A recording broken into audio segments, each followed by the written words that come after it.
네, 안녕하십니까. 태권도장 다물원 유경민 사범입니다.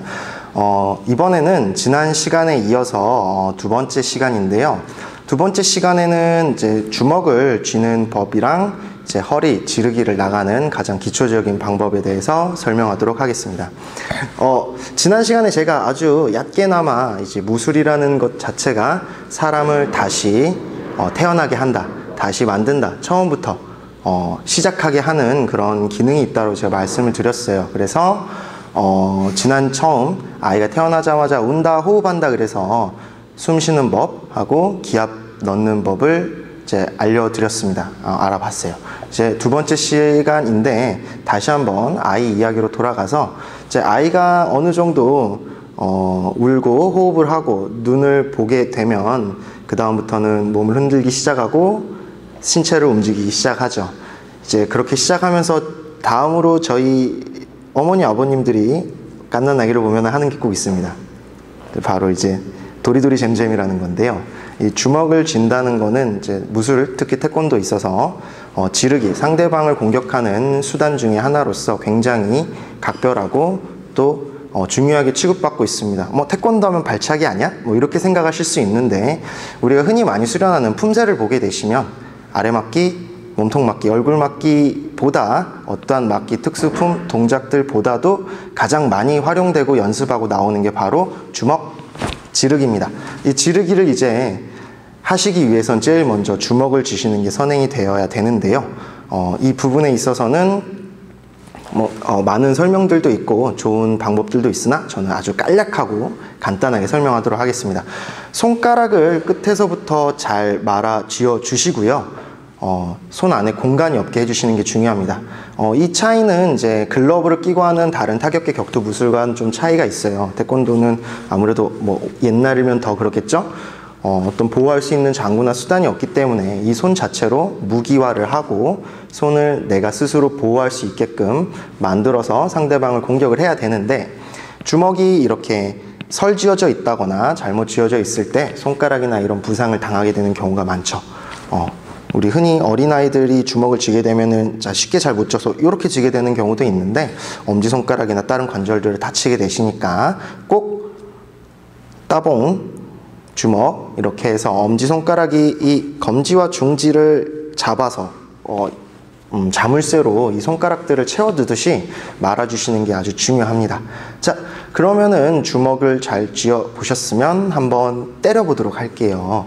주먹을 때릴 때에는 몇 가지 주의하셔야 될 사항이 있는데 일단 제일 먼저 설명드릴 거는 팔의 과신전을 조심하셔야 돼요. 내가 때린다라고 하면은 어떤 관절을 피는 동작이기 때문에 나도 모르게 팔을 밀어내듯이 뻗어서 공격하는 게 아니라 이 팔꿈치 관절 자체를 펴버리시는 경우가 있습니다.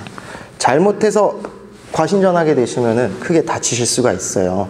어디까지 펴주셔야 하냐면 내가 팔을 쭉 뻗었을 때 팔 관절이 펴지는 데까지 펴지시는 게 아니라 힘을 빼고 있다가 팔에 힘을 끝까지 주었을 때 멈추게 되면 내 팔 관절 자체는 근육에 사로잡혀서 내가 바깥으로 펴지는 게 아니라 이 팔 자체가 일정한 이 관절 각도 내로 이제 굳어지게 됩니다. 팔 자체가 어떤 근육에 쌓여서 얘가 묶여 있게 돼요. 그때까지만 펴 주셔야 됩니다. 의도적으로 안 다치게 해서 얇게 치시는 것도 굉장히 좋지 않은 지르기 습관이시고요. 내가 쭉 펴기 위해서 팔 자체를 펴버리시는 건 역시 별로 좋지 않은 지르기라고 하실 수 있습니다. 자, 그러면은 연습을 하실 때는 천천히 하나부터 하셔야 되는데 태권도 자체가 아무래도 태권도 말고 어떤 무술이든 이제 동작 자체를 완성시키는 데는 다른 주변 요소들도 굉장히 많이 필요해요. 호흡이라든지 아니면은 다리, 또 그 다리에 있는 힘을 전달하는 허리, 그리고 그걸 또 팔로 연결해주는 견갑, 여러 가지 것들이 중요한데 여기서는 그냥 단순히 팔 자체를 접었다 피는 이 행위에만 한번 집중해 보도록 하겠습니다. 지르기를 하실 때에는 팔 자체가 태권도는 이런 식으로 회전을 해서 들어갑니다. 이 회전이 굉장히 중요한데요. 이 회전을 연습하시는 법을 한번 해볼 거예요.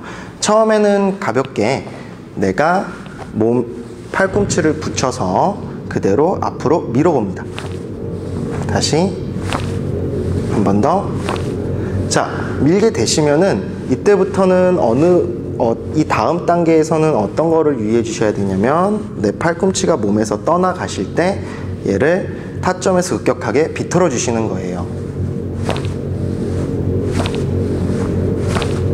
자, 이게 어느 정도 숙달이 돼서 잘 비틀어진다 라고 이해가 되시면은, 내가 좀 몸이 좀 잘 된다라고 생각이 되시면은 다음 단계인 허리춤으로 당겨서 밀어주시는 겁니다. 연습하시는 부분 굉장히 많이 있습니다. 요즘 품새 시합 선수들도 많이 수준도 높아졌고요. 일반부 어린아이들을 가리키는 도장에서도 이제 뛰어나신 지도자분들께서는 여러 가지 방법들 자기만의 노하우로 가르쳐 주시는데, 제가 뭐 완전히 좋다 이런 건 아니고 이런 방법이 있으니까 한번 연습해 보시면 좋을 것 같아요. 자, 미는 것만큼이나 당기는 게 중요합니다. 뭐 전설적인 복서 누군지 잘 이름은 생각이 안 나는데 누가 그랬죠? 뻗는 게 중요한 게 아니라 떼는 게 중요하다.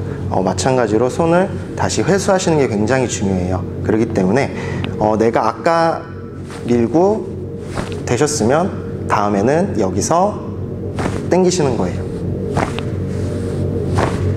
자, 어느 정도 잘 당겨지시면 이제 완전히 당겨줍니다. 쭉 당겨서 내 장골름, 띠 살짝 위가 되겠는데 이 뼈까지 좀 격하게 당겨주셔야 돼요.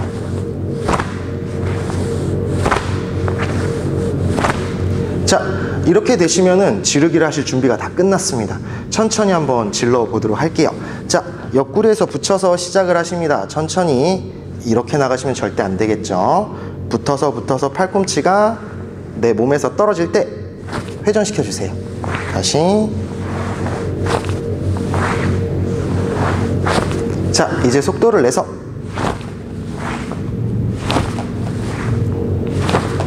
자, 일단 오늘은 여기까지 연습을 하시고 조심하셔야 될 건 제가 아까 맨 처음에 말씀드렸죠. 팔을 펴버리시는 게 아니라 어이쿠 빠져버렸네. 팔을 펴버리시는 게 아니라 팔을 어느 정도 내가 던지듯이 밀어서 근육으로 잡아주시는 겁니다.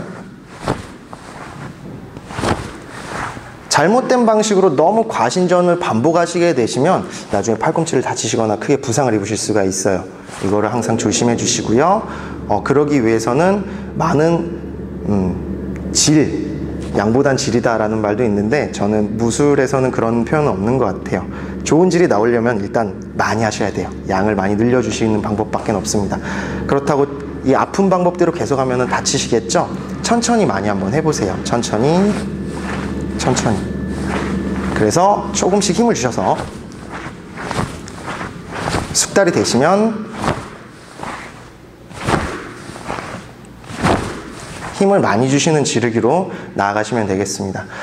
이번에는 팔을 정확하게 던져서 지르는 거를 이제 연습을 해보셨는데, 다음에는 이 지르기의 어떤 효과 내지는 강도라 그래야 되나요? 어떤 힘을 많이 발산해서 효과적으로 힘을 불출해보는 연습을 할 거예요. 거기에 있어서는 당기는 것, 허리를 쓰시는 법, 견갑까지 연결해 주시는 법, 여러 가지 방법들이 있습니다.